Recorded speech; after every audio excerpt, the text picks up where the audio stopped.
I've actually gotten pretty lucky with giveaways, especially from Buce Plant lately on my Instagram and on Facebook. The latest of which is this. I won some Rotala Macrandra mini off of Buce Plant from their Facebook group. I'll leave a link to that in the description. And I didn't realize when I entered the giveaway that this is actually a difficult level plant, which means that it's best for high energy tanks. So tanks that have lots of light and some CO2. My tank is a low energy tank. It has, I would say, medium lighting, and it has no CO2 added or injected.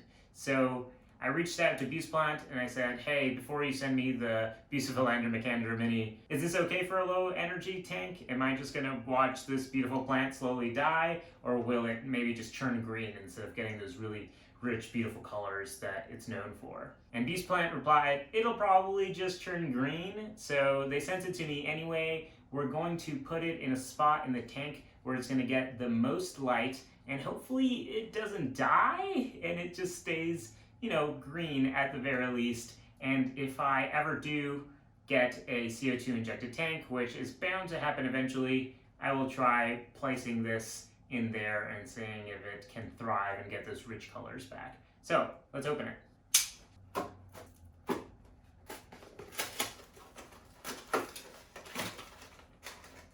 Oh, there we go. Nice. Nicely wrapped. Let's see if I got any stickers in here. Put this knife down before I cut myself. I did indeed get a sticker. Nice. I gotta figure out where to put all these stickers that I get with stuff I ordered.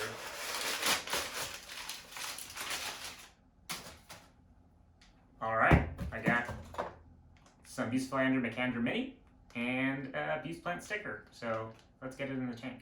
I just watched that footage back and realized I kept saying Rotala Macrandra mini. It's not Bucephalandra or Bucephalandra. It is Rotala Macrandra mini. I just kept getting confused because there's buceplant.com and that's usually what I get from there. So Rotala, unlike Bucephalandra, needs to be planted into the substrate.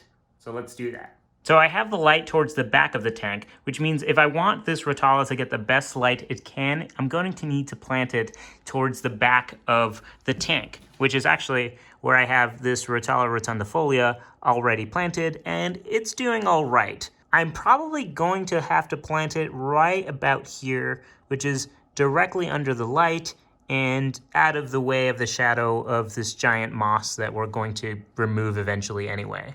As you can see, pretty much everywhere in the tank, it's too shadowy for this Rotala to have a good shot at actually growing in here.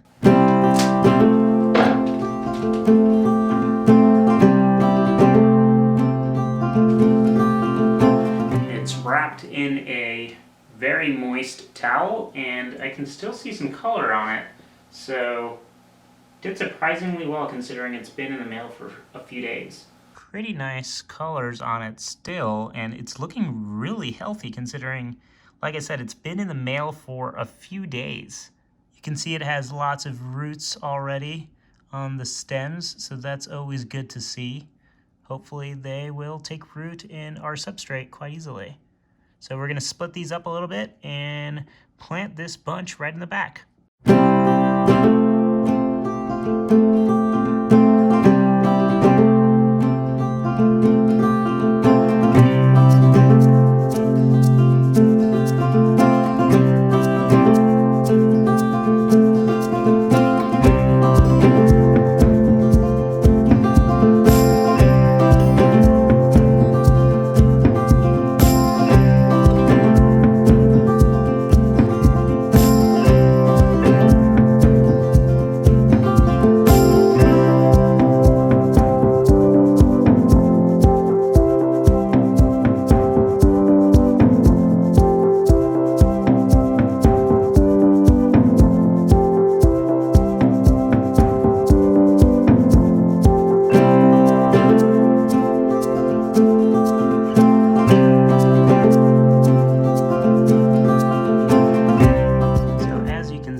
Rotala Macrandra mini planted.